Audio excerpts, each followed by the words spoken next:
Let's create a budget. Let's get out of debt. Let's build wealth. Guys, welcome back to the channel. So in the last couple of videos, we went over the steps on getting all of this started. So step one was figuring out your income. Step two is figuring out your expenses. In the last video, we went over the everyday expenses and creating the budget. So I wanted to talk a little bit about the bank on this one.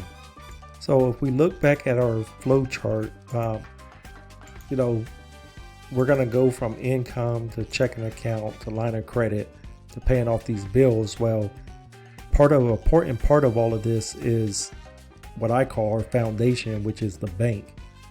So,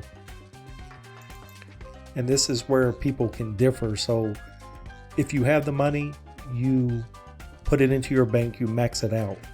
So I wanted to talk about people, okay, if you don't have any money, I mean, if you're in the getting out of debt phase, you're probably we're already strapped. We only have $135 of cash flow here. So we're kind of strapped for cash already.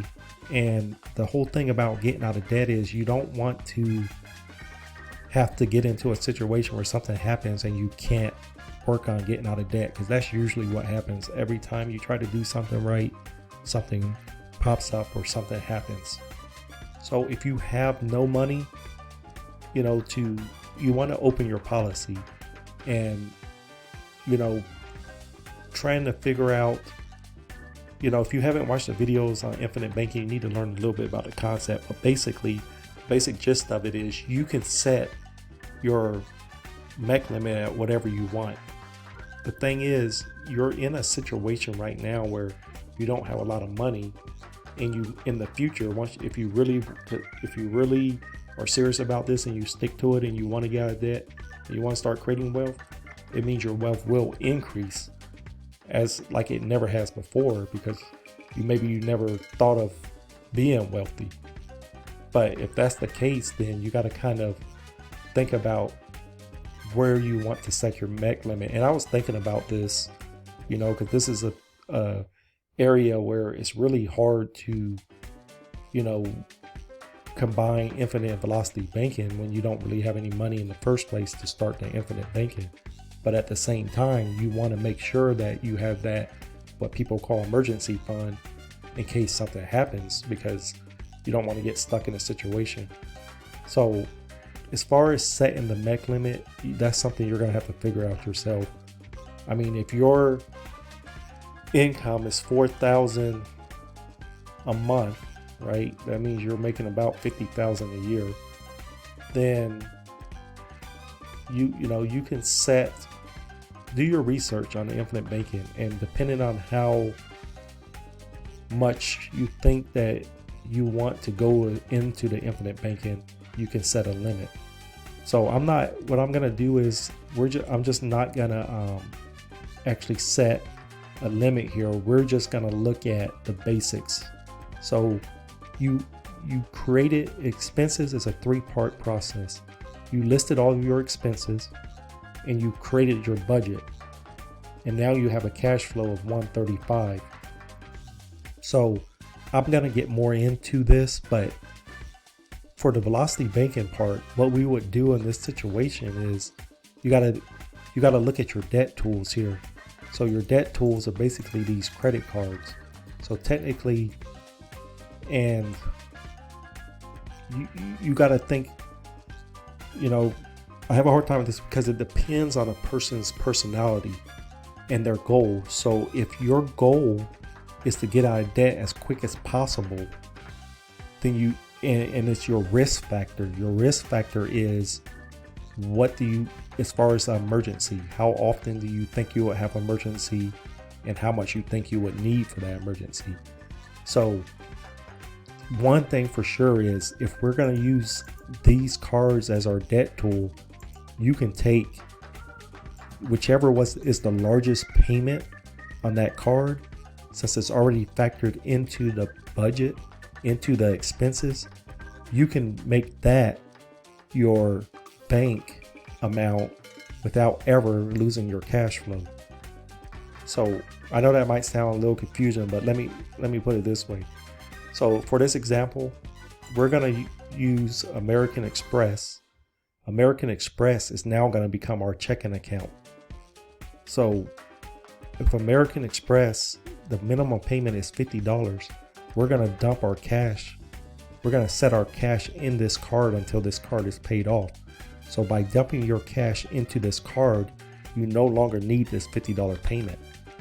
And since you have no money to really max out your bank, you'll put bank, you could just put bank, or you can put policy loan, whatever description you want, and you're going to move that $50 from the American Express back to the bank, and now your cash flow stays $135. So how is that possible? It's velocity banking. I mean, I made videos on it, watch the videos if you don't understand that. And I mean, we're gonna go more into it on here.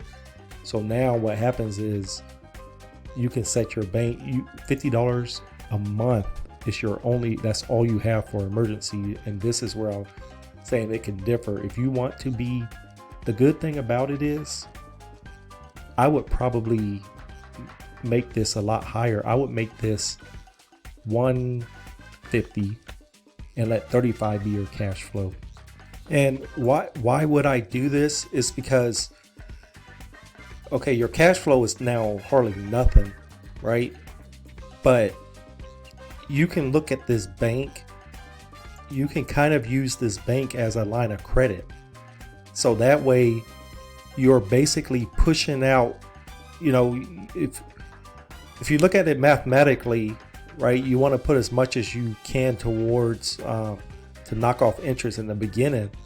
But the thing is, by sending this to your bank, you're building this emergency fund up, right? And at the same time, because your cash flow is not going to actually chunk to debt until you reach a certain amount anyway. So by putting this in your bank every month, instead of having $185, you putting this here, and then what you can do is once you get this built up to a certain amount over the months, you could then turn around, borrow from it, and chunk that to the debt, and then turn around and put it back in. You can basically use your bank as a line of credit. It's like you're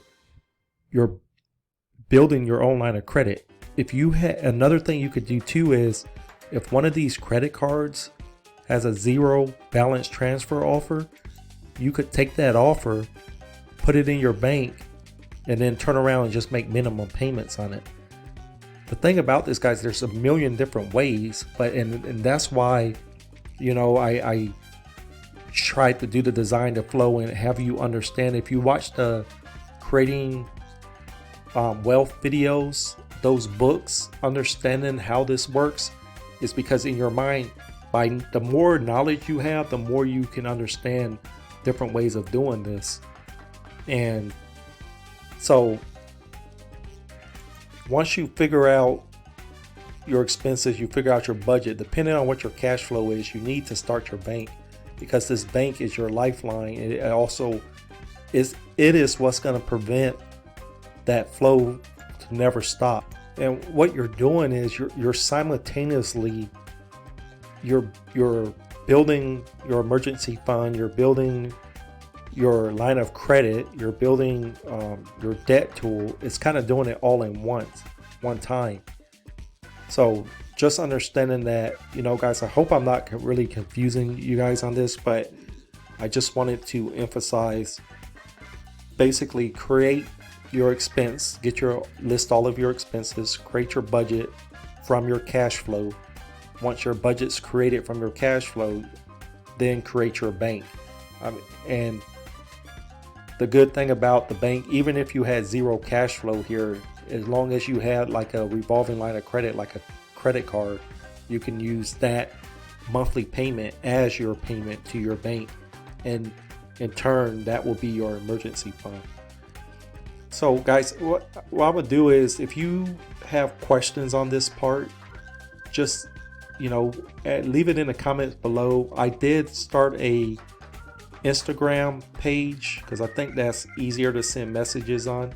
I'll put the link and I'll tag it somewhere on this video, or the link to the video.